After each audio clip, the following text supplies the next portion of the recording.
What if you didn't have to fix anyone? Not your colleagues, your patients, your families, or even yourself? What if peace and joy were waiting on the other side of letting people be weird and maybe even a little stupid? We spend so much time, energy, managing, defending, explaining, and controlling. What if we could reclaim all that energy, not by doing less, but by letting go of the need to control what is not ours to control, and letting go of fixing other people and simply letting them be weird and stupid? We can do this by dropping our judgments. We can open our hands wide and meet life and the people in life with curiosity, compassion, and maybe even loving amusement is a form of freedom and a recipe for peace and contentment. Thanks for joining us today at the Healing Medicine Podcast. Who are you listening to? I am Dr. Jessie Mahoney, and my co-host is Dr. Ni-Cheng Liang. We are two board-certified physicians who bring decades of experience to the conversation about wellness. If you crave more ease and aspire to rediscover your love for medicine and life, one mindful step at a time, you are in the right place. We hope you'll love today's episode, and if so, please share it. A reminder that nothing in our podcast is medical advice.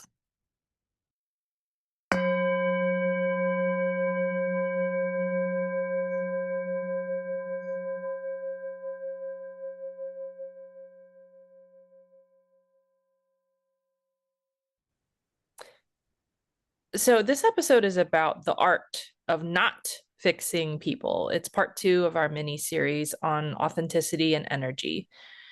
This is hopefully about liberation and freedom for you.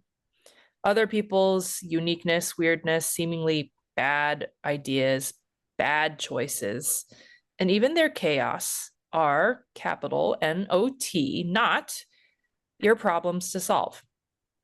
And yet in medicine, we are taught, we are conditioned, we are trained to try to fix everything, especially for our patients. But when we carry that reflex into every other facet of our lives with relationships and leadership, it can turn into something that is very energy depleting and ultimately causative of exhaustion.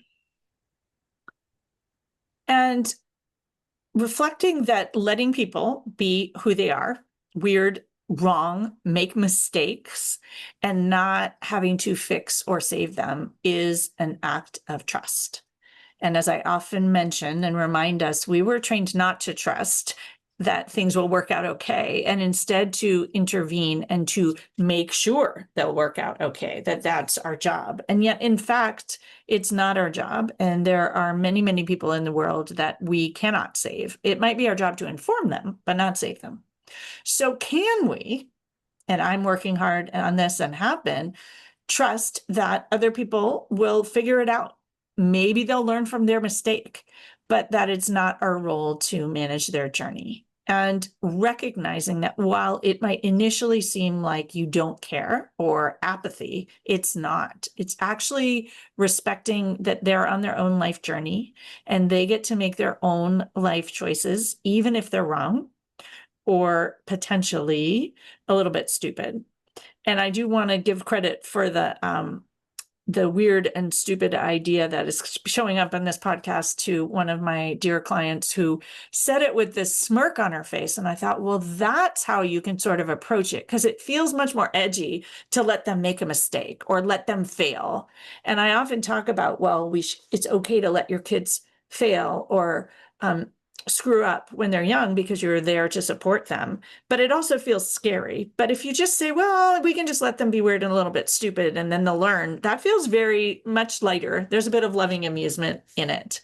Mm-hmm. And so when we stop controlling everyone else, boy, does life feel better. We get our energy back and also fun and connection.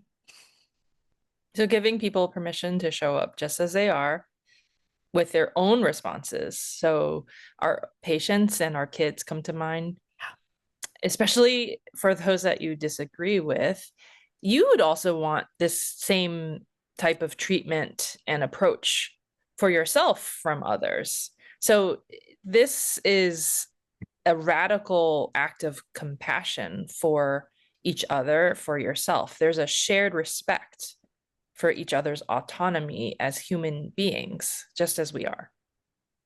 And I like to offer this idea that if other people have to change the way we want them to be, then we would have to change the way they want us to be. And most of us don't want to do that, right? So we get to be us and they can be them. And reflecting here also, this is a very different energy than let them energy. It's actually sort of honoring and really leaning into the concept of loving amusement. And we have an entire podcast on loving amusement, which is similar but different to this conversation. And adding in that what is coming to mind repeatedly here is also the idea of vaccine refusal, and that thinking about what your job is, which is to inform them, but we can't convince them. We can't change people's opinion. We can simply tell them what we know and give them our recommendation. And then we get to let them make their own choice. And even if our medical and scientific knowledge would tell us that it is a quote unquote stupid choice or a bad choice or a wrong choice, it is not our job to be the savior. So the analogy is you can show someone a door, but they have to be the ones to like turn the doorknob and walk through it. Yep. So why do we try to fix people?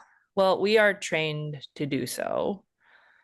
And we step into the world sometimes believing that our worth is tied to the fixing, and that our worth comes from trying to and making things better. And for many, I think control becomes a love language, and we feel like it's showing love when it's actually not. And this reminds me of a podcast a few weeks ago about fixing, managing, and controlling, and how when we are not mindfully aware, we might be controlling without even noticing that that's what we're doing. In medicine, then, fixing is safe. Fixing brings us a sense of sometimes closure, even peace, relief. So it makes sense if we can predict, prevent foreseeable problems. It reminds me of when I was a medical student being taught to have a long list of the differential diagnoses and to be perfect, quote unquote, about not missing any of those differentials, then maybe nothing will fall apart or no harm will befall upon our patients because we had this like 100% correct list for the differential for chest pain, for instance. And ultimately, maybe then those that we seek to heal will be kept safe from the dangers of life and having this symptom and some horrible, catastrophic reason for having chest pain. And that instinct of fixing to uncontrollable degrees, when it's applied everywhere in life, becomes the very thing that is our battery energy depleting mechanism. Ultimately, not every problem is ours to heal, and not every weird or quote unquote stupid idea is ours to protect others from. So I wanted to bring in a statement that might be helpful for you.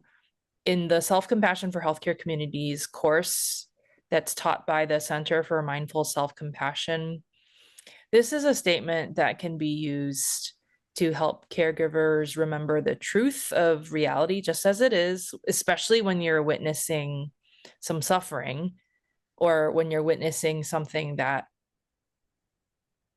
you wish weren't happening, that someone is being themselves and you really disagree with, for instance. So the statement is, everyone is on their own life journey. I am not the cause of this person's suffering, nor is it entirely within my power to make it go away, even though I wish I could. Moments like this are difficult to bear, yet I will still try to help if I can. And incidentally, this self-compassion for healthcare communities class was part of an intervention for a recently published research article that did show that it did help physicians help decrease characteristics of burnout. And I myself have taken this class, and so I highly recommend it for anyone who is interested. Self-compassion, it seems, is always the solution. And it's so hard for us. And these little tips and tricks that we throw out in this podcast, there's usually a few in each podcast. Finding the nuggets, the gold nuggets that work for you is a really powerful practice, because even 1% change or 5% change in terms of practicing a little bit more self-compassion can make a huge difference. So controlling and fixing takes a lot of energy.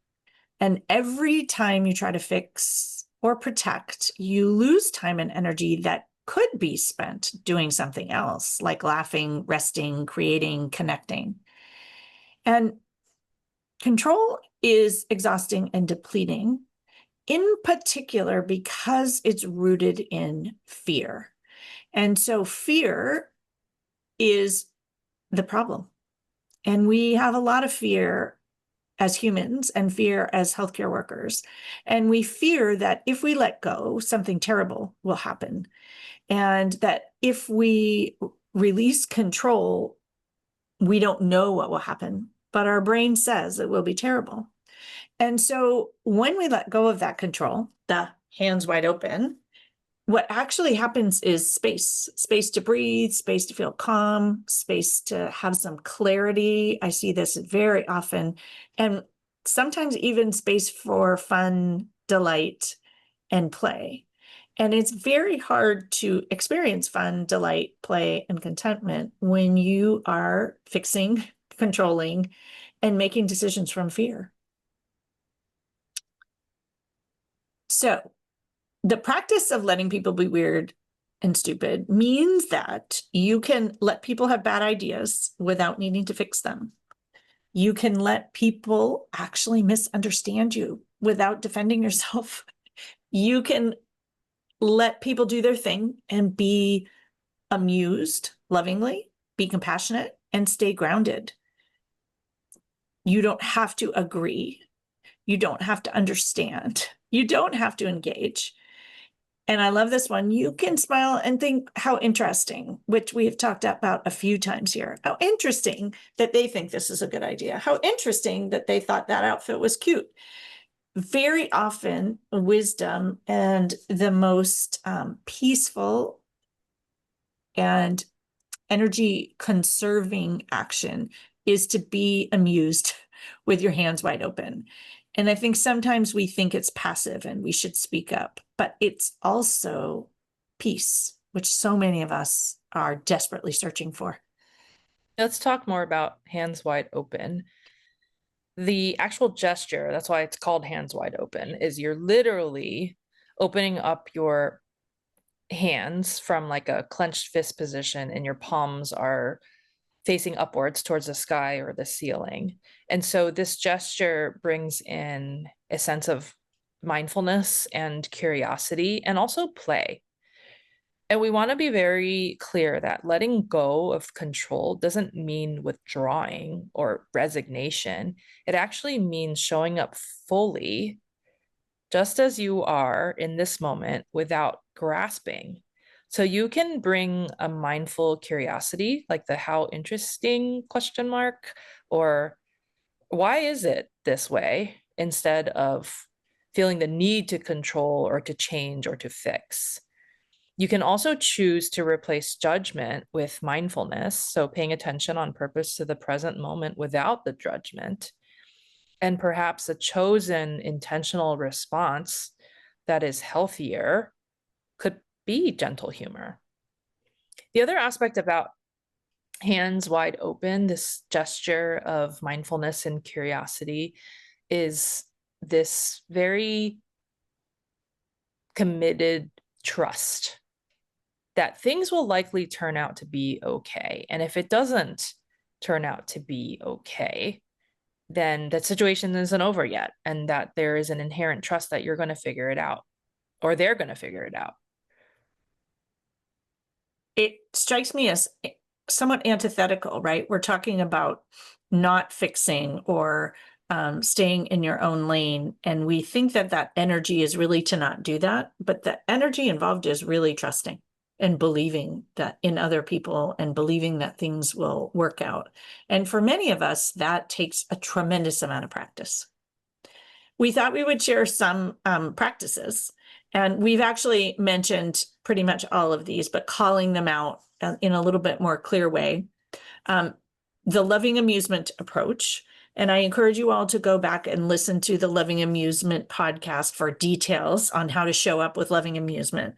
But essentially, when someone says or does something that you don't like, it may or may not be absurd, and it may or may not be funny. Usually, your initial response is to be irritated or even angry. But can you instead allow yourself to pause and take a moment to be amused? Why do they think it's such a great idea? I wonder how long it will take them to think it's not a good idea. Anything that makes you literally smile. And so come up with some helpful questions that make you laugh and giggle and smile. That is the loving amusement approach. Literally do the hands wide open practice. Like clench your fists and then unclench them and open them up, and feel how much tension leaves when you release your fists from grasping. And that will actually be in our mindful moment offering after this episode.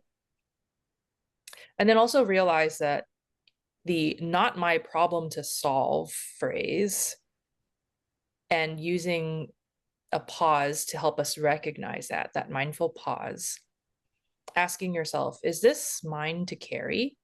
And oftentimes it's not. And so if it's not, you can literally let go of your breath. So give yourself the time and the energy for an exhale. And exhaling, as a pulmonologist, I will say that exhaling is a passive act of your chest and your diaphragm. And it's quite energy efficient. It's when you hold your breath, when you inhale, actually, that's when your diaphragm is put to work. But exhaling, the letting go of the breath, is quite passive and very energy efficient. And then reminding you that you can use the equanimity phrase. Everyone is on their life journey. I am not the cause of this person's suffering, nor is it entirely within my power to make it go away. Even though I wish I could, moments like this are difficult to bear, yet I will still try to help if I can. And that equanimity phrase could also work for the healthcare system as a whole. We as individuals are not the cause of the healthcare system's problems, and it is not within our power to fix it or solve it, even though we absolutely wish we could. And remembering that it is difficult to bear, and we can still try to help if we can, but that it is not ours to carry. The energy audit is another way of approaching it, noticing where you are leaking energy, trying to make other people behave the way you think they should, or to protect them or save them. And where could you instead redirect that energy into something more fun, something creative, something playful?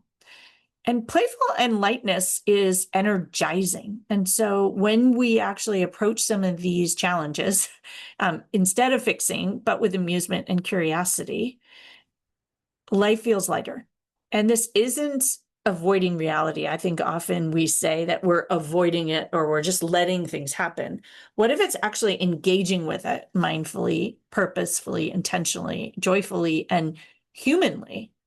And I think that letting things go doesn't mean you don't care at all. It's actually often that you do care and that you are choosing peace.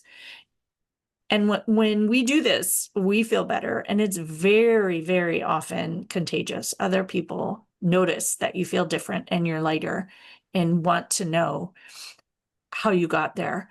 I remember being asked very often, at work, after I had really developed a mindfulness practice and used a lot of the practices we share here for myself, people would say, well, how come you're so light? And how come you're not engaging in all of this stuff? And I just said, I just opting out. Like, it's just, I'm choosing peace. These things are out of our control. I'm not going to expend energy on things that are out of my control. Doesn't mean I won't spend energy on things that are in my control, or but I'm saving my energy for what really matters. And when you do that, you actually have energy for what really matters. And that is contagious. Other people want to know what you did and how they can join in. As always, we close our episodes with some reflection questions for you.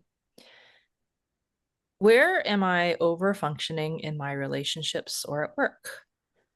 Where can I release control and choose presence and curiosity instead? What might it feel like to meet life with hands wide open? And what do you notice when you stop managing and fixing? Inviting yourself to let others be weird, even stupid, is not lowering your standards. It's opting in and raising your own level for intentional peace. Control is expensive. Curiosity is energy efficient. Letting others be weird and themselves is the ultimate mindfulness practice. Humor is compassion with a smile. Hands wide open is also having a heart that's wide open. And freedom is found in trust.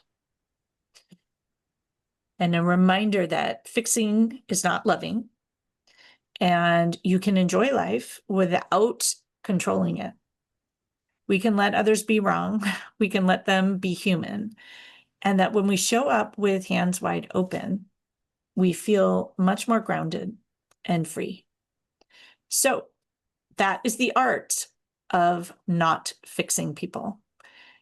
It's the secret to peace. And we hope that we have encouraged you in this conversation to give it a try. Thank you all so much for listening. We would be absolutely grateful and appreciative if you would share this podcast with someone who would benefit from hearing these messages. And we would love it if you reached out to connect with us, share what you loved. And if you have any future ideas for podcast topics, we are open to those. We would also love it if you reached out and asked if we could come and speak to your organizations, or reached out for coaching, or want to join us to grow a mindfulness practice, or come to a retreat. We love humans and connecting with them. And I don't think either of us sees our work as fixing anyone. We're actually giving you the agency and choice to show up in the world as radiantly and authentically you, and letting other people do the same. We'll see you next week. Thanks for listening. If our message resonates, we'd love to connect further. Join us for coaching, mindfulness experiences, workshops, and retreats. Invite us to speak at your institution or conference. When you work with us, you don't just consume information, you create real change. Find me, Chang Liang, at Awakened Breath, and Jessie Mahoney at Pause and Presence.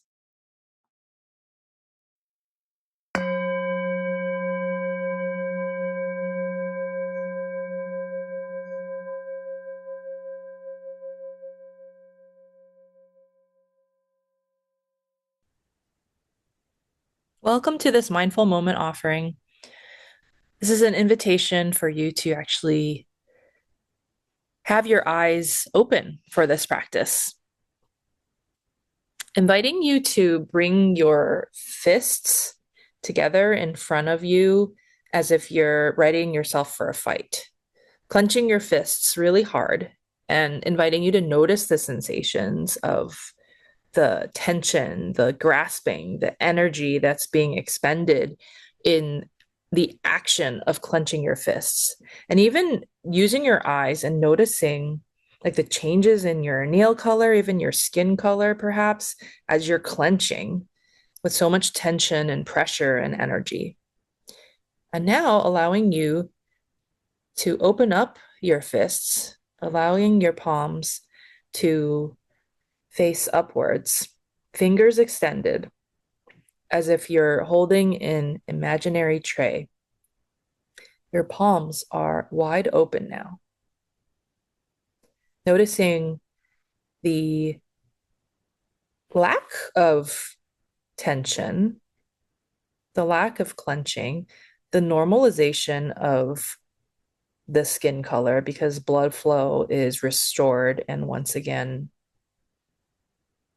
flowing normally without any hindrance or pressure points.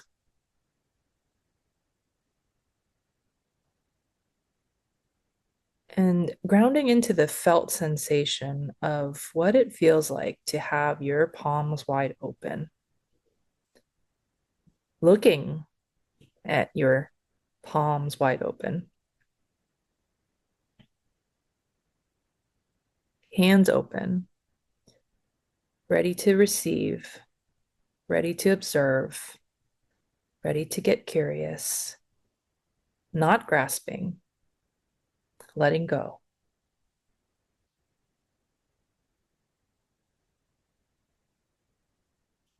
And inviting you to do that action, the clenching of the fists and releasing for hands wide open, clenching, hands wide open, and noticing the differences between those hand positions and this movement.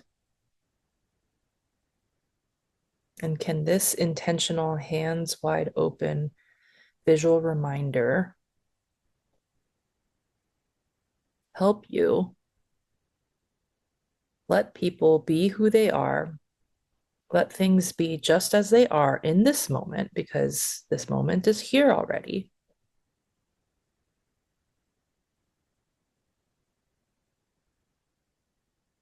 Letting your hands be wide open for this moment. And as you're ready, bringing your hands down in a position of comfort into your lap. Taking a moment to notice now how you feel compared to just a few minutes ago. Thanks so much for practicing with me.